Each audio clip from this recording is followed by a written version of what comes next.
आज हम बात करेंगे कि ओशो ने और जे कृष्णमूर्ति ने भगवान के बारे में क्या कहा, गॉड के बारे में क्या कहा, उनके एग्जिस्टेंस को जो है वो एक्सेप्ट किया या नकारा,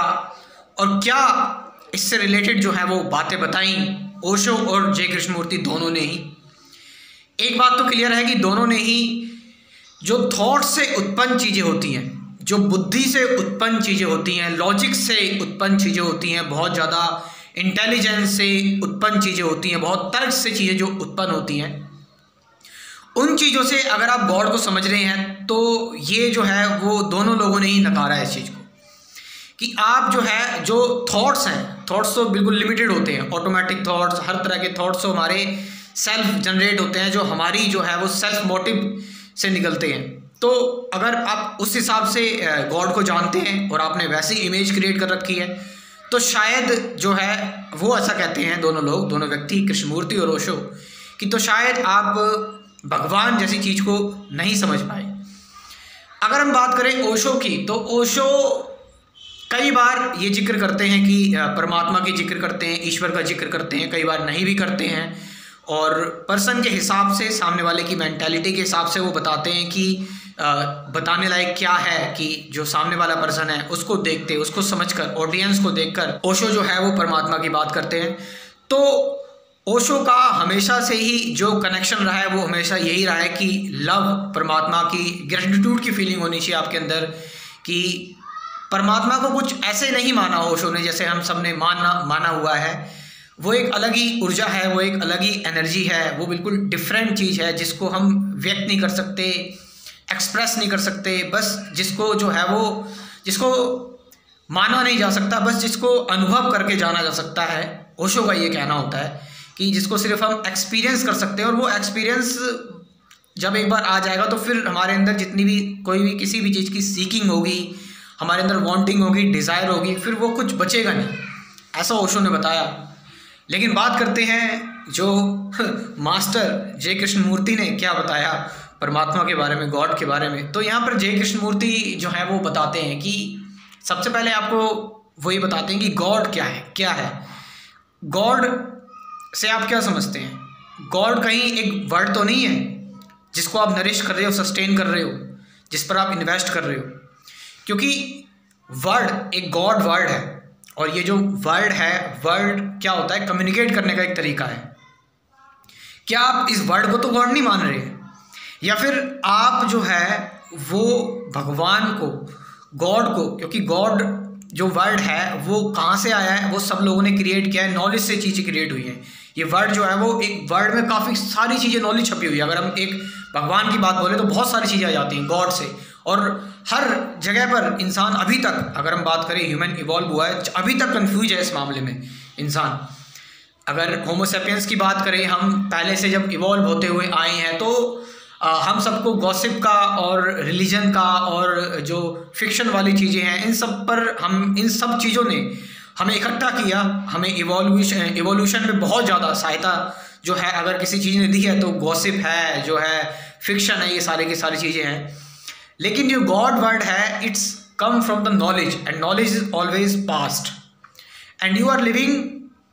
क्रिएचर। आप, life is always moving, flow करती रहती है लाइफ हमेशा, and you are knowing something which is past, and from the past you are learning the present, and if you learn the present from the perspective of past, then you are not learning the present, you are learning again the past। तो कृष्णमूर्ति कहते हैं जो God है, God word जो है, आप God word जो है, ये जो गॉड वर्ड निकला है, आप पहले इसको समझिए ये क्या है। और कृष्णमूर्ति बताते हैं कि कहीं ऐसा तो नहीं है कि गॉड को हमने, भगवान को हमने, कि हमने अपने सेल्फ मोटिव के लिए क्रिएट किया हो, हमने अपनी सेल्फ डिज़ायर के लिए, कि हमने किसी होप के लिए, जो एक होप हमने निकाली, उस होप को जो है वो बनाए रखने के लिए एक नाम दे दिया गॉड। हमने जो है हमारी, ताकि कुछ इच्छाएं पूरी हो जाए, हमने एक नाम रख दिया गॉड। अब इच्छाएं, स्पिरिचुअल इच्छाएं भी होती हैं, बहुत सारे लोगों की स्पिरिचुअल इच्छाएं होती हैं। जो मटेरियल, जो लोग होते हैं, मटेरियल लाइफ जीते हैं, उनकी तो इच्छा होती है कि चलो भाई कोई बात नहीं, एक जो है वो एक अच्छा सा घर मिल जाए या फिर अच्छी तरीके से हमारी लाइफ स्टाइल अच्छी हो जाए। लेकिन जो स्पिरिचुअल लोग होते हैं उनकी डिज़ायर होती है वो एटर्नल वर्ल्ड में जाना चाहते हैं। उनको जो है वो कल वृक्ष चाहिए, उनको जो है वो एटर्नल सारी की सारी चीज़ें चाहिए। तो यहाँ पर फिर ये जो डिज़ायर है, कहीं इस डिज़ायर ने तो क्रिएट नहीं किया गॉड को। फिर दोबारा से फिर हमारा ये सेल्फिश मोटिव आ गया। तो God is something which is completely beyond from everything. मतलब जब कोई चीज़ जो है वो वट इज़, जो बिल्कुल नाउ में है, जो बिल्कुल प्रेजेंट में है, हम उसको इस तरीके से देखें, बिल्कुल फ्री होके, हर एक कंडीशनिंग से, हर एक प्रोग्रामिंग से जब उसको फ्री होकर देखेंगे, वो जो चीज़ दिखाई देगी, that will be the most Holi, most sacred thing. अब आप चाहे उसको गॉड नाम दे दीजिए, चाहे आप उसको एनर्जी नाम दे दीजिए, कुछ भी नाम दे दीजिए, लेकिन जब आप हर एक कंडीशनिंग से, हर एक चीज़ से, मतलब जिसमें थॉट्स इंटरफेयर नहीं कर रहे हैं, जब आपको कोई चीज़ ऐसी दिखाई दे रही है, हमने ये चीज़ देखी भी है, हम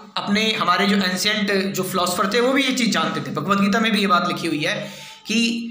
जो हमें शास्त्रों की जो इतनी जो सुंदर सुंदर बातें हैं, लोग उसमें फंस जाते हैं। या फिर भगवान श्री कृष्ण ने खुद अर्जुन से कहा था कि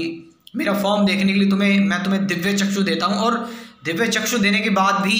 अर्जुन जो है वो उनका जो है वो अनलिमिटेड रूप दिखा रहे थे, तो 1% भी नहीं देख पा रहा था। तो कितना बड़ा फॉर्म होगा जो सब कुछ